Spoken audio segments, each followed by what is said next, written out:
Right now on Full Custom Garage, master metalman Ian Roussel transforms an old jalopy into a street-burning hot rod. My friend Don has a real steel 1931 Ford. It's a 5-window coupe. That's a perfect starting point. But Ian's unorthodox approach doesn't sit well with his traditional client. There's times I sit and go, okay, Ian, what are you thinking about? Because he's picking up the strangest part to put on my car. This is like work, you know? I'm at work here trying to make a really bitchin' car, but I gotta get back to my shop. There's something I've been looking to finish, and I gotta get to it. Back at the lab, Ian attempts to resurrect a crazy creation. This car is really kind of the opposite of what Don's is. His is for the street, this is for the show. All it does is get off the trailer, show up at the club, and do its dance. And later at Don's, things start heating up. I'd say a significant event occurred in my absence.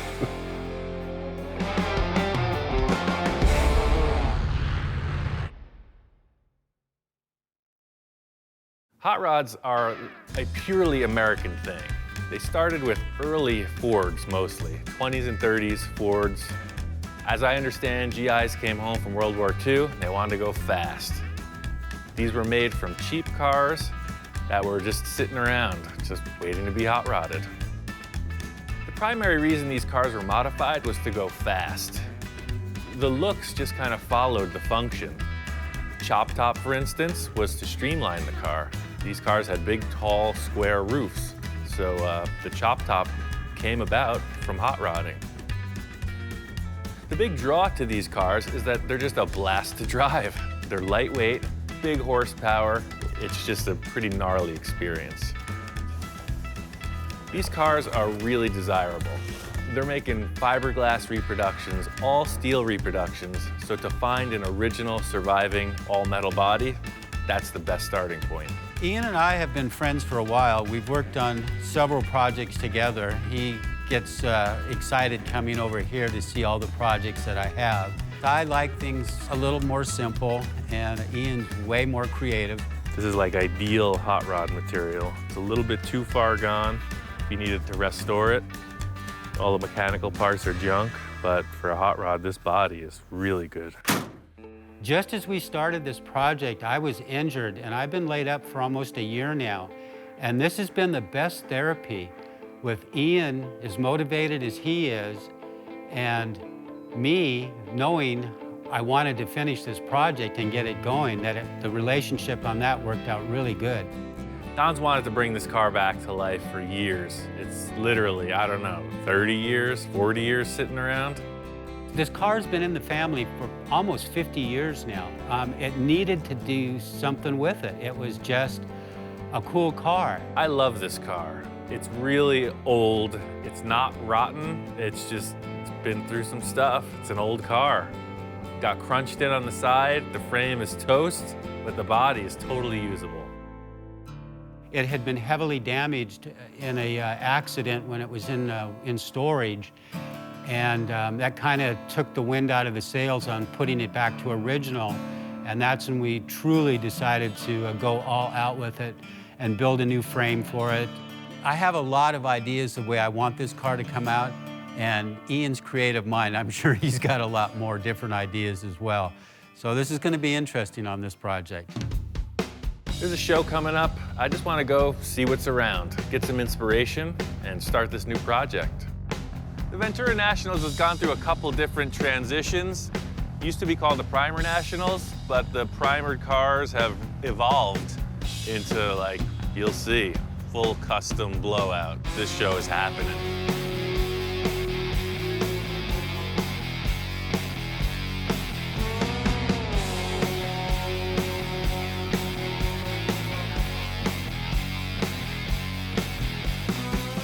Looking at other 31 Fords, this is like straight cool traditional custom.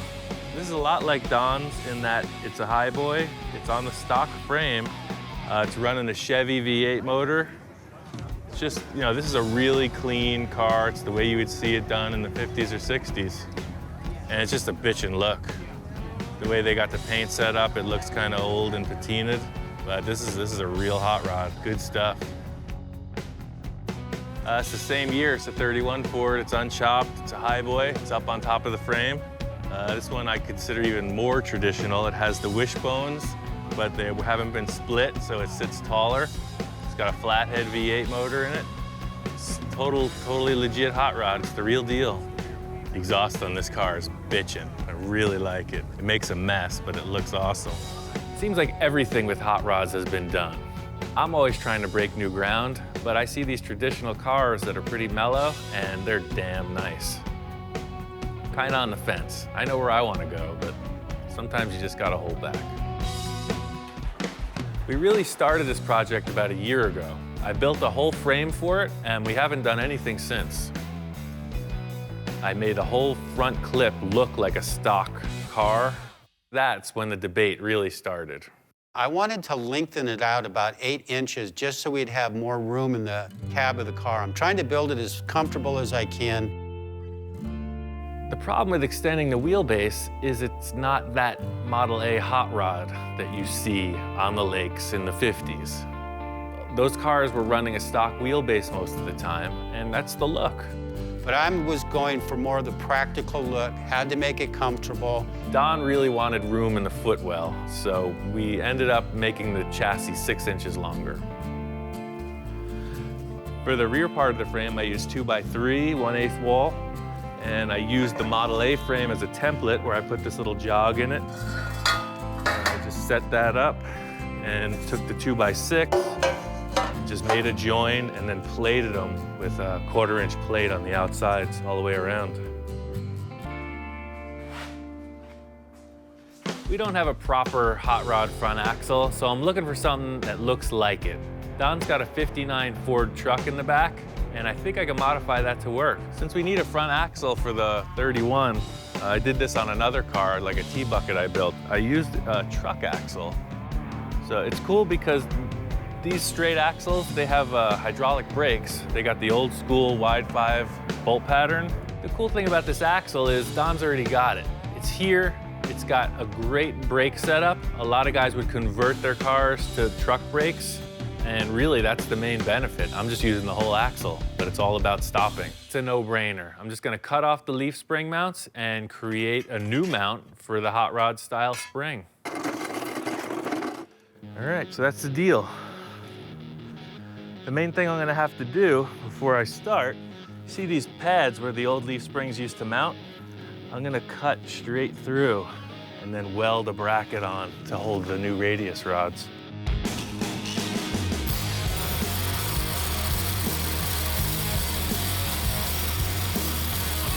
I'm cutting off the brackets that held the parallel leaf springs. That's the way the '59 truck was set up, but I want a transverse leaf spring. I'm making new mounts to hold this new style spring. It's pretty straight ahead, it's just gotta be really strong. I'm making the setup so that it holds the radius rods and the spring. So it's really just a bunch of 1/4-inch plate. It's basically just a big steel gusset structure that locates the axle. That's all. That's what I do, man. Just using what's available. Anybody can get in the catalog and pick a number, but I'm making it.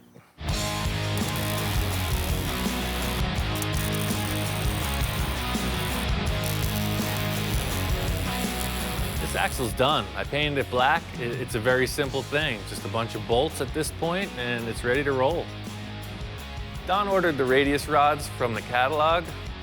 I don't have a problem with ordering from the catalog. I'm trying to make his job a little bit easier. Don had the rear end he wants to use, so I put on some brackets, hooked up the 4-link kit. Now we got a rolling chassis. Found this Chevy truck steering box, mounted it to the frame. It's gonna work great. The challenge is mating it up to the forward front axle. They're different ends on the drag link. With every car I've made like this, I've had to make a custom length drag link. So when you put the end on, you just use the Chevy on one side and the Ford on the other.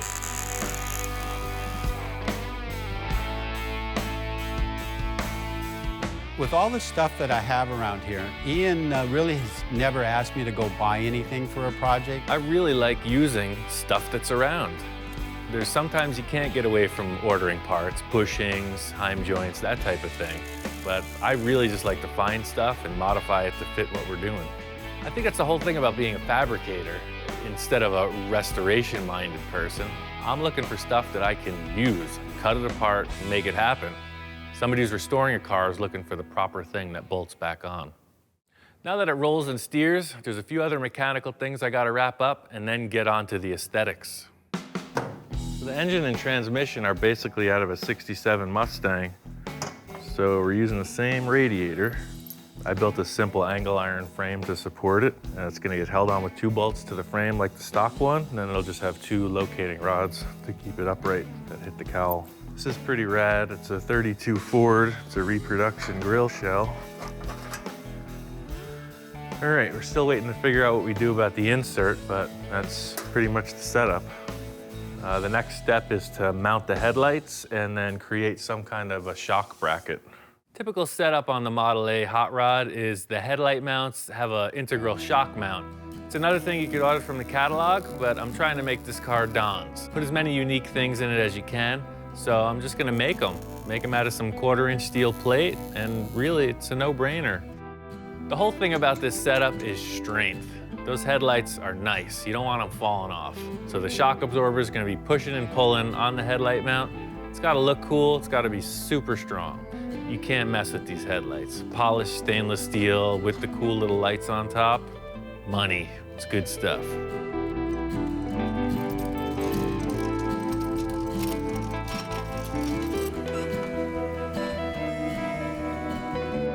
This body is 80, 90, whatever years old. It's super old. We had to take it and do a bunch of work underneath. We got replacement wheel arches, a couple replacement quarters, and it's really just cut and weld. Body work, sand, sand, sand. We finally get the thing pretty dialed in. It's time to see how it looks as a roller.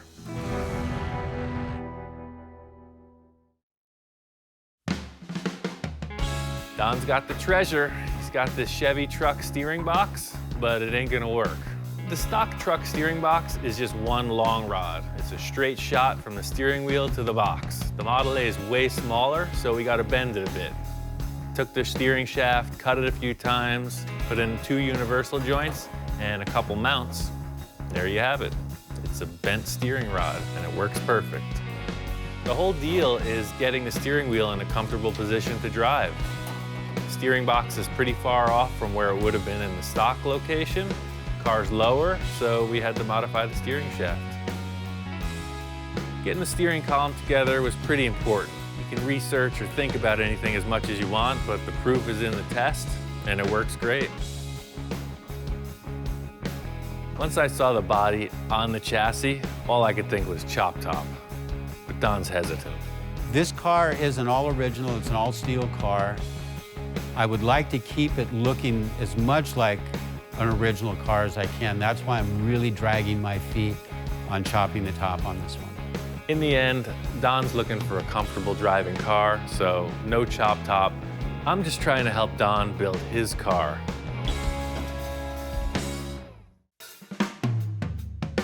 Every Model A has a hole in the roof. You can't get around it.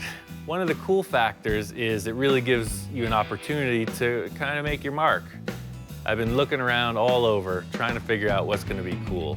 Don's got a bunch of van roofs, he's got car hoods, car trunks, all kinds of stuff. Looking around, I come up on this Mustang hood, and it's pretty thrashed. This is a '69 Mustang hood. The car got wrecked. I cut it out about the same size as the roof opening in the Model A. It's got a neat crease down the center, and it's worthless as a replacement hood. So we were talking about using it to fill the hole in the roof.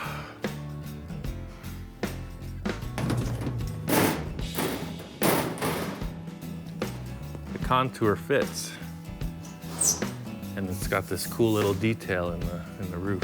The selling point to me was the ridge in the hood. The ridge in the hood immediately made me think of a 50s trick where they would put these little air vents in the roof of the car. So that's really what I was hoping to do. I mean, I already had this thing built in my head. I'm not really sure about the scoop Ian's talking about on the back. I'm, more leaning towards a original stock car. But as creative as Ian is, you have to step back. He's so creative. I mean, there's times I sit and go, okay, Ian, what are you thinking about? Because he's picking up the strangest part to pick up and put on my car. It amazes me that you never know where he's gonna go with something. So I'll probably mellow out these two side ridges a little bit, and they'll just have a center peak right through the hood. It's like I can finally get creative on a very conservative build, which is like my release valve. Finally, I can do something inspiring. The whole deal with this roof insert is the car can buckle. This is a pretty structural point, so I'm having to clean out all the old crud. The whole deal is just grinding all the edges, getting it super clean so we can mate the sheet metal up, and it's a good, strong weld. Because if this car goes in a driveway or something, gets some torsional twist, the roof is gonna pop up. It's really important that this is strong, so we're setting it up so it's really strong. This is a huge sheet metal panel, and I don't want to warp it. There's a million ways to jig it up, but I found that tech screws, just screwing it down every few inches, works perfect. So that's the plan. Just screw it down. We'll come back and fill up the holes later with weld. Pretty much it. We'll just weld this on. It's going to take a long time to make all the tack welds. It's about 16 linear feet of welding, so stand by. It's all screwed together and there's no warps or kinks, so it's gonna be a slow welding process, round and round for hours. It takes so long to spot weld a big panel like this. I mean, your thoughts can go anywhere, but mostly for me, it's like the sound of a long, empty hallway with a slight breeze coming through it. It's just nothing. You can't think too much when you're doing this or you go crazy. It takes a long time. The satisfaction comes in the end result, because a lot of guys will want to work through it too fast, and I know what happens. I've been there. So really, I've trained myself to just slow down time. Just take your time and do it right. It's not that hard to weld this on correctly. The whole deal is not heating it up. And if you do heat it up, you got to know how to recover from it. And that's really where the hammer welding comes in. Each time the weld cools down, it shrinks a bit. So nothing's perfect. Some spot welds will be hotter than others. So if you find that it's starting to oil can on you, it gets out of shape, you gotta hammer it back before you do the next weld. It's really just keeping the metal under control. It's just a slow process. You gotta do it right. Once the welding's all done, you just grind it out. It's the same deal that you don't wanna heat it up, because you can warp it when you're grinding it. So you gotta know where you're going. Just take your time and get it right. When I'm grinding it, I'm just making sure I don't heat it up. I try to keep the edge of the disc on the weld. Never hit the sheet metal. It's really just, you gotta pay attention. Last part of the equation is the Bondo. Mix it up, fill it, go on to primer. The whole purpose of the Bondo is to level the surface. So you mix it up, spread it, cut it back real fast. Get as much of the material off as possible, because you want the paint to be as close to the metal as possible. The whole idea with Bondo is using as little as possible, so I like to work fast. I found that I can use this big old saw blade, and it's like 10 grit sandpaper. So if you use it right, it goes really quick. You just sling off the high spots real fast, just go to 36 grit after that. Don's car is bitchin' and all, but it's really not the creative entity that I'm looking for. It's like, this is like work, you know? I'm at work here. I'm trying to make a really bitchin' car, but I gotta get back to my shop. There's something I've been looking to finish, and I gotta get to it. Working on Don's hot rod has got me thinking about this car I built about 5 years ago. It's a total show car. It just had some suspension issues, and it's really making me want to bring it back. I took the whole car apart to freshen it up, and what I'm gonna really do is make the suspension work. There's a few really cool ideas, but without the final touches, it's pretty much unusable. This is the freaking mess. It's a pretty nonsensical car. This is the bare frame. The motor and transmission are in it because it's so high fashion, it requires a ton of disassembly to get the engine out.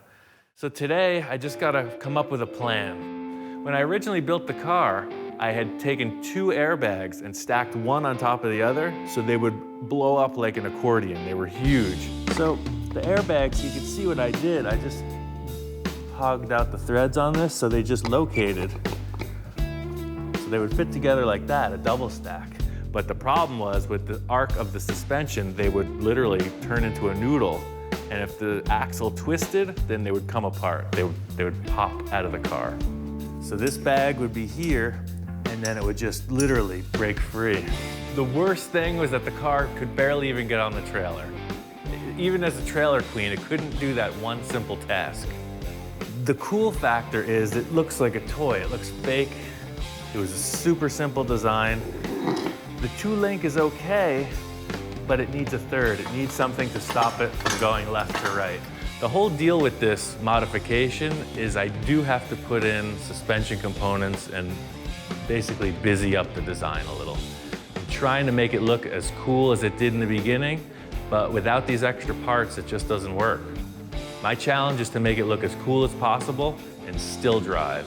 What I had established, obviously you got plenty of up and down movement, you got articulation in the axle, but I need to stop it from going side to side. So the fix is a 3rd link, some kind of a rod with a joint that as the suspension moves up and down, it swings with it, but it stops it from moving side to side. That's the fix. I might put shocks just inside here. This is all hidden. Might come off with shocks on each side like that. That way it'll give it a little help when it articulates and rises and falls. This is still a show car. It doesn't need to drive across town. It's got no VIN numbers. It's got no license plates. It's not an off-road vehicle. It just needs to get on the trailer. I need to get it out of the storage and back to the show.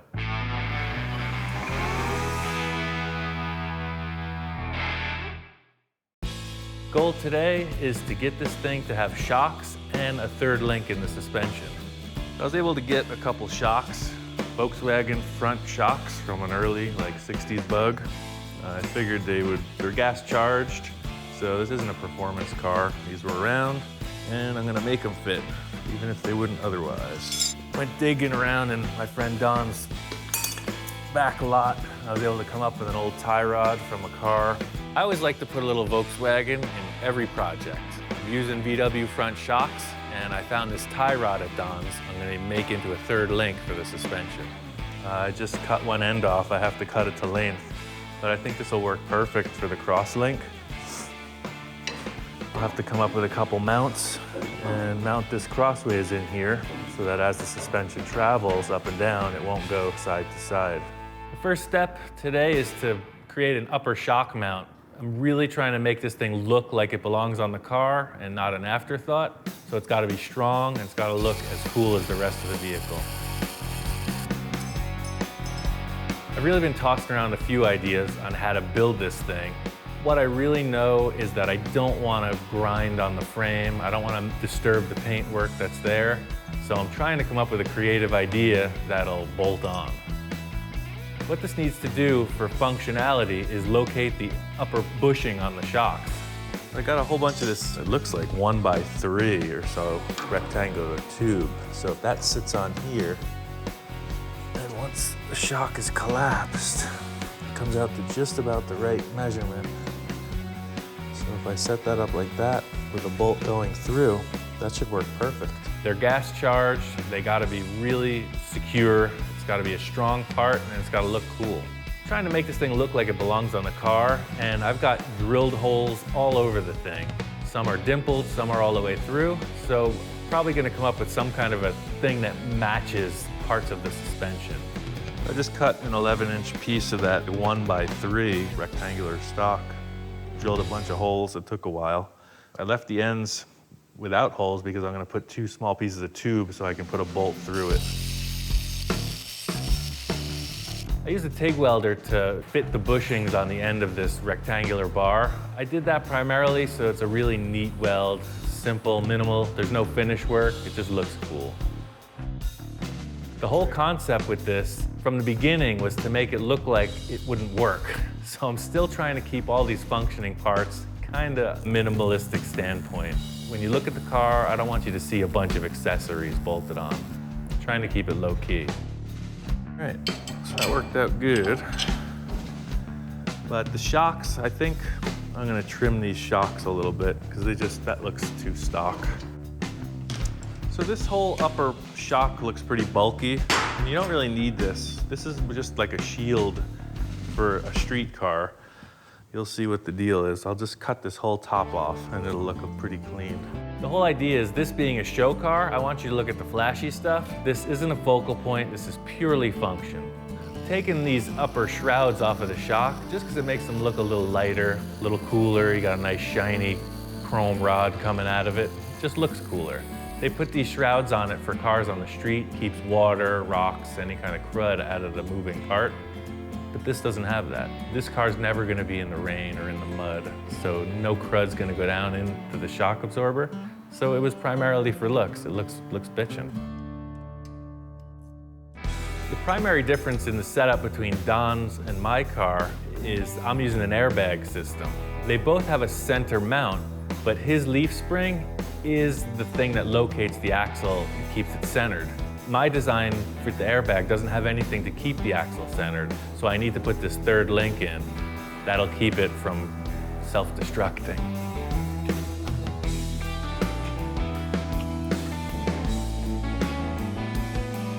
The whole idea with this being on airbags is it's got to function. It's got to move up and down pretty quickly. It's got to look cool and be strong.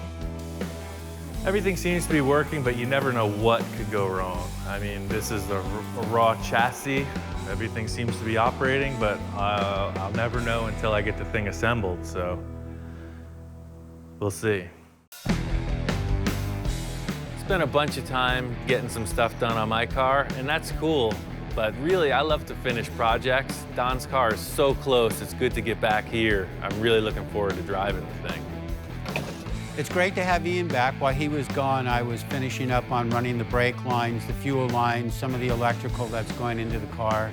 And now that he's here, now we can get down to business on getting that thing closer to being fired up. Mechanically, Don's got down on all the hoses, wires, brake lines, emergency brake cable. Everything mechanical is complete.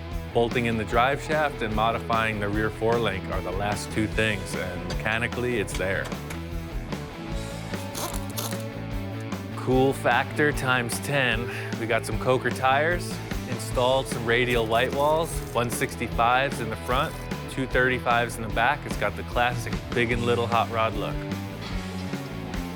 The diameter of the rear tires looks great. The frame has got the proportions I like. You gotta see it with the body on. That's what makes it all together. That's what makes it count.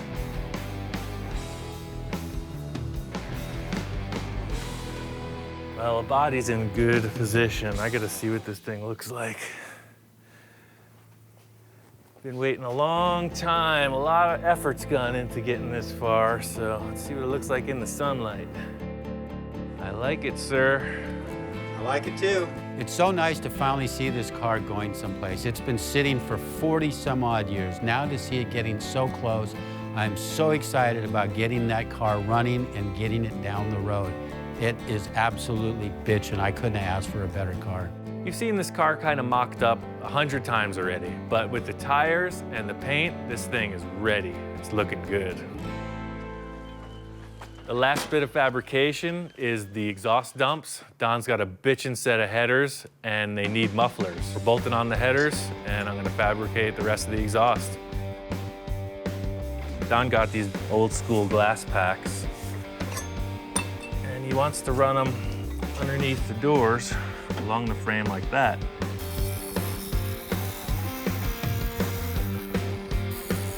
Took a whole bunch of cut and welds, but it actually gave it a better shape in the end. I trimmed it back until it has this like flowing rearward, kind of a mellow curvature. It looks good. That's pretty much the layout. I'm gonna take it off and finish weld it, sand it up nice. Don's gonna paint the whole assembly black. So the last bit is just to put a gasket on here. I'm not gonna put it together finally until we're really done, but this is the gist of it. So you got it and it's shut off. It flows out through the mufflers. So it's a 2.5 outlet to a 2-inch end pipe and muffler. But if he goes out to the salt flats or just wants to annoy his neighbors, he can open it up. It'd be like a marching band coming down the street. Without mufflers, this car will be pretty rowdy. You know, everybody would know who's coming through town. Don's looking to be a little more discreet. He's a little more mature than I am. And we're ready to install this. An aftermarket air cleaner that looks just fantastic. Usually wiring a car for me is kind of tedious, but I'm gonna try out this wiring harness kit. It looks like it's all there. It's painless, so they say. And all the wires are labeled. Pretty slick. Cool factor number 2, we got a wiring kit from Painless. It's a big hassle to come up and build your own wiring harness from a bare fuse block. So we got this kit and it has everything. The crazy thing about wiring harnesses is there's always a million wires. And this one is color coded. Each wire is labeled. It's like a tiny little silk screen machine. I don't know how they do it. Every wire tells you what it goes to. So although it looks like a crazy bundle, they're all telling you what to do with them. It's really a time saver. And it's pro, you know it works. They got a great reputation. We're there. All we gotta do is button up a few things, start it, and run it. We're in the closing stages of this car. Don's project is just wrapping up. Today's the day we start it. It's all assembled, pretty much just up to the accessories and then the start. Today's the day. It's all coming together. We're finally going to fire this thing up and put it on the road. I am so excited about this. Gotta put the taillights on, the deck lid, gotta put the seat in, and the steering column. Pretty minor nuts and bolts. The only thing left to figure out is this third brake light. When Ian was gone, I went ahead and I got some LED lights. In my absence, the hood scoop, this great styling element, has become a third brake light. Very interesting. I like the practicality of the safety part of it because the car sits fairly low, that I think that's going to work out really good. He wired some wires up through the body, and he put these LEDs inside. In the end, it's all about craftsmanship. You know, that is a very custom third brake light. Our plan is to take an old taillight from a car and just cut that shape out. We talked about it. Don wanted a third brake light, and I said, there's no way you're putting one in the back window. So hiding it in the hood scoop was a better choice. The first step was to cut out the shape from the whole lens. We only need a small piece of red plastic, basically.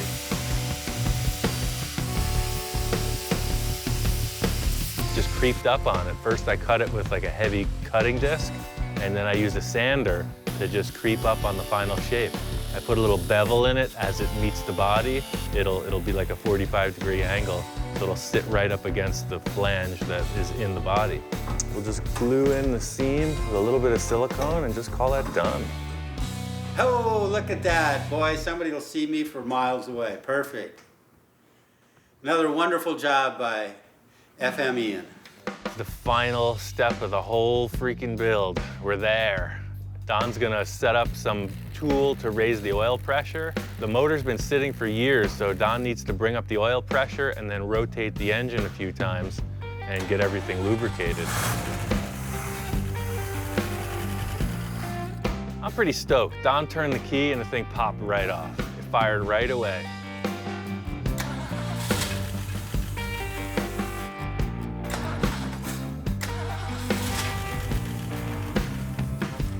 The compression and everything in the motor seems cool. It's firing fine, but it's not delivering fuel. I'm not sure what the deal is.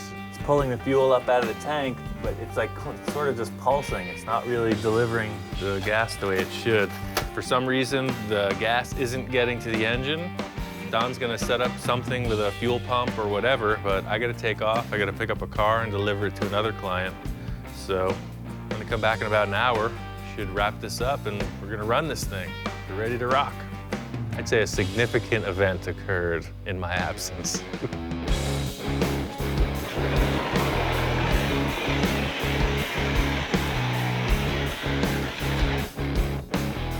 This fire could have got out of control. Apparently there was too much fuel pressure and the whole engine seems to have caught on fire. Let's get outside.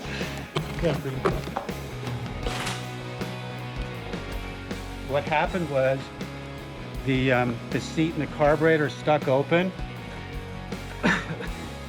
So it was pushing all the fuel out of the carburetor, and I think there was a spark when I went to pull off the wire, And I think that's what ignited it. It takes a lot to get me excited. I'm a pretty mellow dude. So, you know, seeing a car that was freshly incinerated, it's pretty exciting.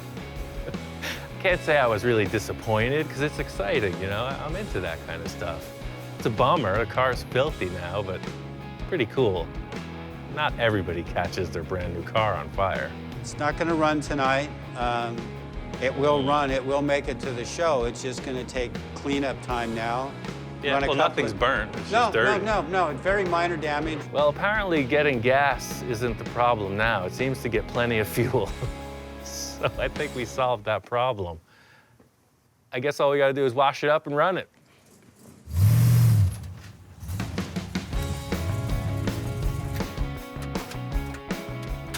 It's running. It's ready to go. We're going to the show.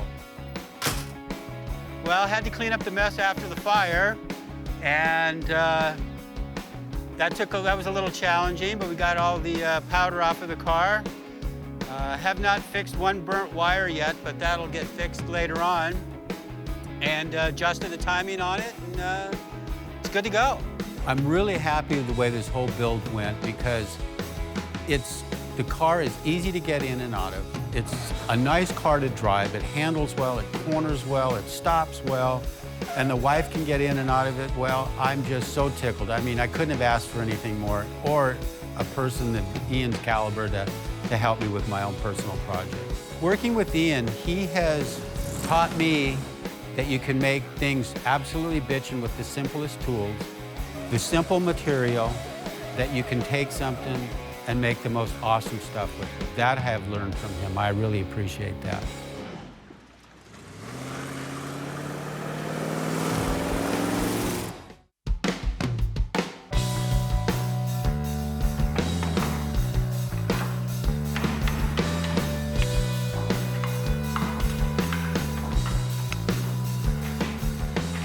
Yeah, this is assembling it for the first time. It's still kind of a mock-up. I don't know if it's actually gonna work, but I got a pretty good idea, so we'll see.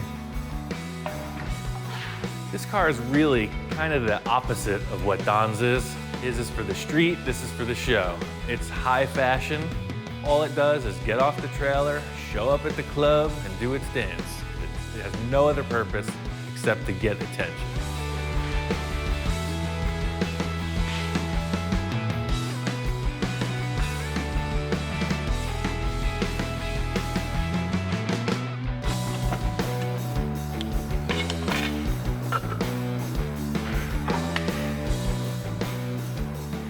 The hardest part about this is that this is a finished, pristine show car. It's not like a mock-up.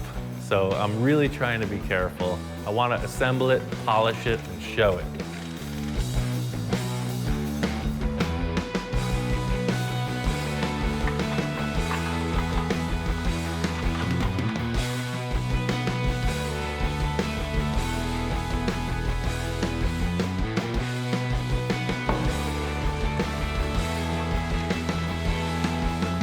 I got my car put all back together. The front suspension works great. I got it on the trailer and it's off to the rodeo. Really excited, fire's out, car runs, and we're here. Very happy. I've had a lot of good reaction. The family just loves it. They can't wait to go for rides in it. Seeing Don happy with the car, excited to drive it, I mean, that's what it's all about. Working with people and getting that type of response makes it happen for me.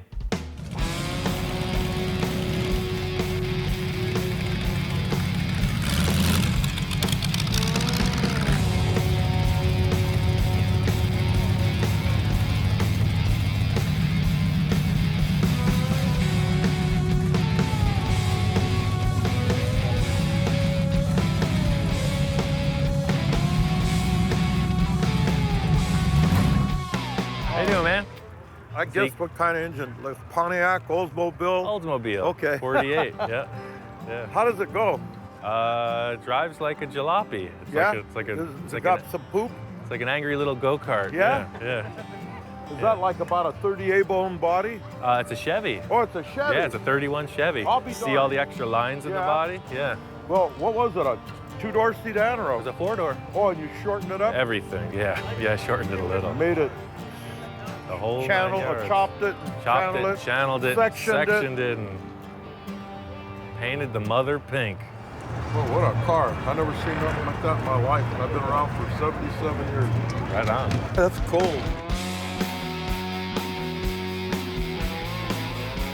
To finally finish this monumental task and have people stoked on it is really rewarding.